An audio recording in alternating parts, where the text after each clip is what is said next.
Bonjour chers élèves, on continue les capsules vidéo concernant l'unité 5 d'immunologie, le chapitre 1, notion du soi et du non-soi.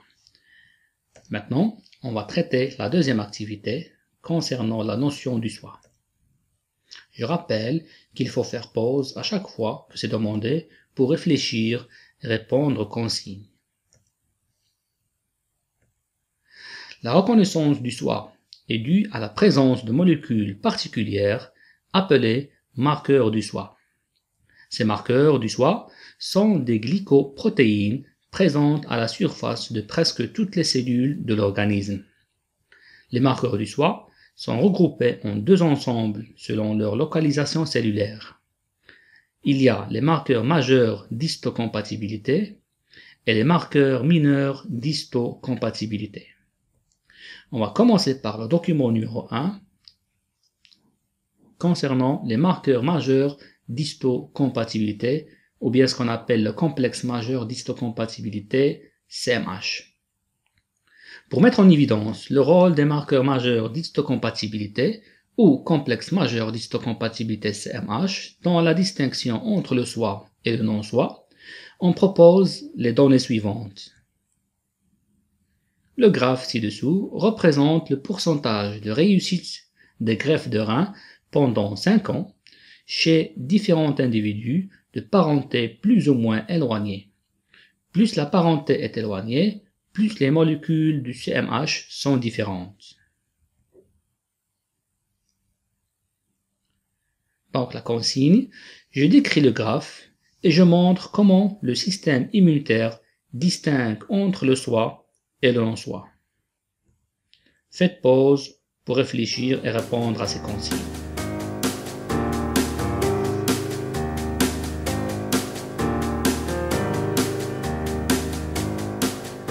Donc, à partir du graphe, on remarque qu'il représente le pourcentage de réussite de greffe en fonction du temps dans 3 cas. Le cas où les molécules de CMH sont identiques, c'est le cas de vrais jumeaux, et le cas où les molécules de CMH sont voisines, comme les frères et les sœurs, et enfin le cas de molécules de CMH différentes, où il n'y a aucun lien de parenté. Donc, on remarque que quand le donneur et le receveur ont des molécules de CMH identiques, le pourcentage de réussite de greffage reste à 100% durant les 5 années. C'est le cas de vrais jumeaux. Donc, le CMH est identique, donc le pourcentage reste à 100% durant les 5 années. Mais quand les molécules de CMH diffèrent, que ce soit chez les frères et les sœurs, ou bien quand les molécules sont totalement différentes, ça veut dire qu'il n'y a aucun lien de parenté, on remarque qu'il y a le rejet de greffe. Donc le pourcentage va diminuer de 100% jusqu'à peu près 80% au niveau de 2 à 3 années, au niveau de CMH voisine, mais il va être rejeté au bout d'une année concernant le CMH différent entre le donneur et le receveur. C'est donc grâce aux molécules de CMH que le système immunitaire peut distinguer entre le soi et le non-soi. On continue le traitement de ce document. Les molécules de CMH sont des protéines présentes sur toutes les cellules nucléées de l'organisme. On distingue deux classes de molécules CMH. La figure représente la structure de ces deux molécules de CMH. La consigne, je détermine la localisation et la structure de chaque type de molécule CMH. Donc faites pause et réfléchissez un peu.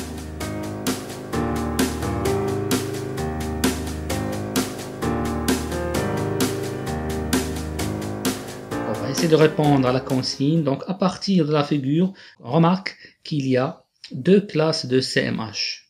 Il y a le CMH de classe 1, ici, qui se trouve à la surface de toutes les cellules nucléées. Donc toutes les cellules nucléées, sauf les cellules germinales. Ces molécules se constituent de deux chaînes polypeptidiques. Il y a la chaîne polypeptidique alpha et la chaîne polypeptidique bêta 2M. Le deuxième type de CMH, c'est le CMH de classe 2. Il se trouve à la surface de certaines cellules immunitaires. On les appelle les cellules présentatrices d'antigènes, ou bien les CPA. Ces molécules se constituent de deux chaînes polypeptidiques, la chaîne peptidique alpha et la chaîne peptidique bêta. On remarque que chez l'homme, le complexe majeur d'histocompatibilité, CMH, est appelé HLA, Human Leukocyte Antigen. Les rejets de greffe, fréquents entre les individus n'ayant aucun lien de parenté, et parfois même entre les individus ayant des liens de parenté, montrent que les molécules de CMH présentent une très grande diversité. Puisque ces molécules sont constituées en grande partie par des protéines, leur diversité est donc due à un polymorphisme génétique. Donc, pour comprendre ça, on va proposer la figure suivante qui présente les caractéristiques génétiques du CMH. La troisième consigne, je donne les caractéristiques génétiques des gènes codant les molécules de CMH et j'explique les cas d'autogreffe et d'isogreffe. Donc on fait pause et on réfléchit un peu.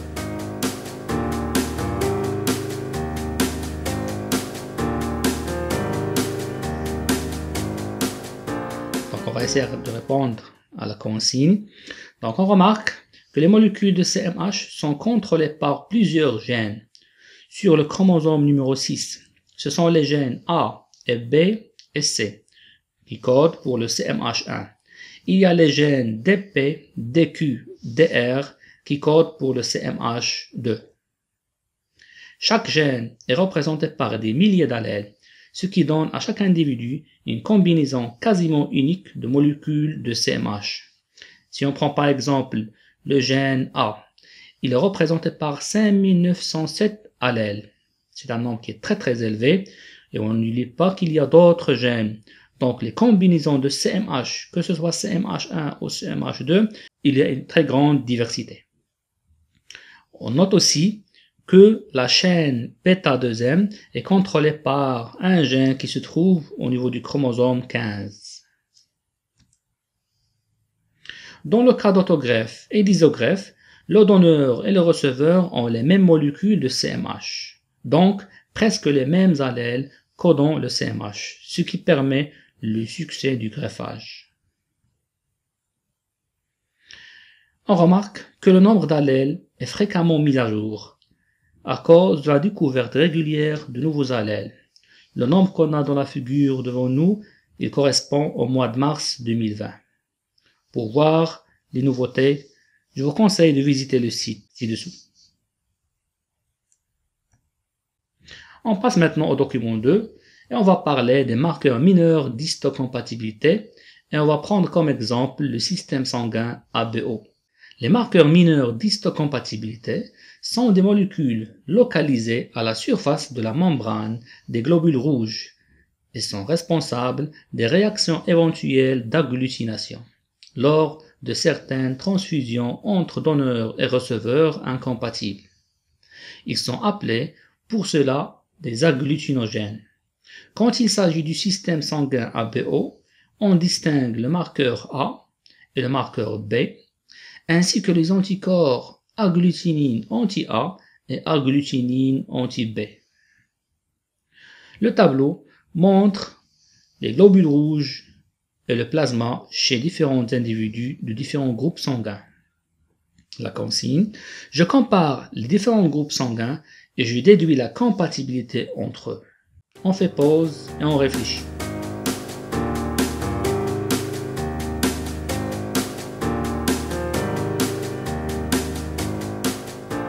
Donc on va essayer de répondre à la question. Donc on remarque que l'individu du groupe sanguin A, il contient au niveau de ces globules rouges du marqueur A, alors que dans le plasma, on trouve l'agglutinine anti-B. Pour la personne ayant le groupe sanguin B, il y a le marqueur B au niveau des globules rouges et l'agglutinine anti-A au niveau du plasma. L'individu du groupe sanguin AB, il contient le marqueur B et le marqueur A au niveau des globules rouges, alors qu'on ne trouve aucune agglutinine au niveau du plasma. Enfin, l'individu ayant le groupe sanguin O ne contient aucun marqueur au niveau des globules rouges, mais au niveau du plasma, on trouve l'agglutinine anti-A et anti-B.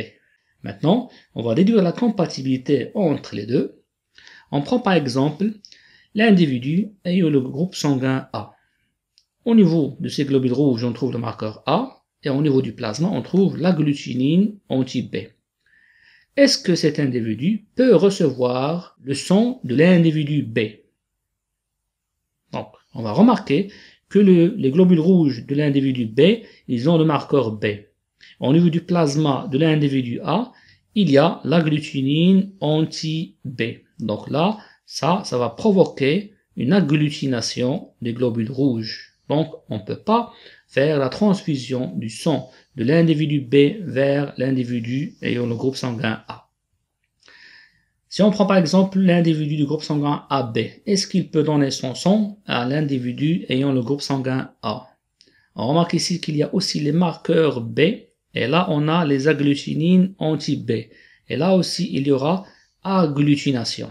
Donc, il ne peut pas recevoir du sang de l'individu AB. Enfin, l'individu ayant le groupe sanguin O, on remarque qu'il ne contient dans ces globules rouges aucun type de marqueur, donc on peut faire la transfusion. Donc l'individu ayant le groupe sanguin O peut donner son sang à l'individu ayant le groupe sanguin A. On note aussi que les individus ayant le groupe sanguin A, ils peuvent faire la transfusion entre eux. Donc on va proposer ce schéma qui va résumer la compatibilité entre les groupes sanguins du système ABO. Le groupe O peut donner du sang à lui-même, il peut donner du sang à des individus ayant le groupe A, à des individus ayant le groupe AB et à des individus ayant le groupe B, parce qu'ils ne contiennent aucun marqueur. On parle d'un donneur universel. Les individus ayant le groupe A peuvent donner le sang à lui-même et à l'individu ayant le groupe sanguin AB. Le groupe B peut donner du sang à lui-même et à l'individu ayant le groupe sanguin AB. Le groupe sanguin AB reçoit de tout le monde et de lui-même, et on parle d'un receveur universel. On note ici que la compatibilité montrée, elle concerne uniquement le système sanguin ABO et ne prend pas en considération d'autres systèmes comme le système Rhésus. Enfin, on va parler de la diversité génétique concernant le système ABO. Le système ABO est contrôlé par un gène ayant 3 allèles, A, B et O. Les allèles A et B, ils sont codominants alors que l'allèle O est récessif.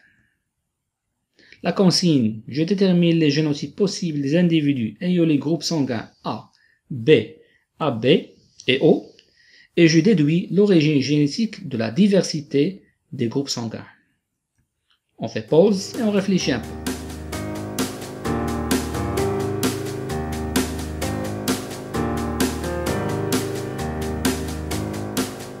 On répond. Donc, un individu ayant le groupe sanguin A, il a 2 génotypes possibles, soit A sur A, et il est homozygote, soit A sur O, puisque l'allèle O est récessif. L'individu ayant le groupe sanguin B, on a 2 génotypes aussi, soit B sur B, soit B sur O. Et concernant le groupe sanguin AB, puisqu'il y a codominance entre l'allèle A et B, on aura le génotype A sur B. Enfin, le groupe sanguin O, on a le génotype O sur O. Les groupes sanguins du système ABO, ils sont déterminés par 2 marqueurs uniquement. Ils sont ainsi moins diversifiés que les molécules de CMH. Ces marqueurs sont dits mineurs et sont contrôlés par un seul gène représenté par 3 allèles, A, B et O.